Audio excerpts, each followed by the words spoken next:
Assalamu alaikum. Mr. Ibrahim Lee, you are also attending this class? Yes. Will you understand Urdu? Yes. Enough? Yes. Well done. Maybe 78%. Okay. Wherever you find yourself, out of step with what we are saying, you let us know, please. Huh? Yes. Okay? I have a very keen interest in homeopathy. Right. I think it will be very interesting to introduce homeopathy to Korea. Yes. Has it already been introduced or not yet? No, nobody knows. Excellent. This is a good chance for you, Yes. along with your preaching Islam movement, which you are going to launch there. Yes. You start homeopathy along with it. Yes. This will also help. So I told the Dr. Said in Korea. You did? Yes, I met him. Yes, that's right. So the curing the disease is the best is the preaching. Very So he good. agreed. So when I go back to Korea, So you cure both the soul and the body. yes. That's good, yes? You see, you remind me by saying that, our saying of the Holy Prophet sallallahu alaihi wasallam, who said, "Al-ilmu ilmane, ilmul adyane wa ilmul abdane." The knowledge is in fact of two types only: the knowledge of religion and the knowledge of bodies. Now here the word body has been translated normally as the knowledge of healing the body. But Abdan applies to all sciences, in fact. All the physical sciences would be covered by the word Abdan. So this is exactly what is right.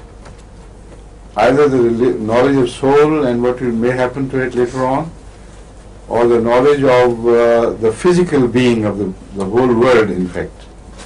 The universe, its scientific observation and study, etc. All this is covered by this statement. And in between is just philosophy and gossip and fiction, which don't really matter. Right? Yes. But we better turn to Urdu now, because the class is Urdu class, Yes. and I hope inshallah you'll understand. What were we studying last when I finished the class? Stenum khatam ki thi.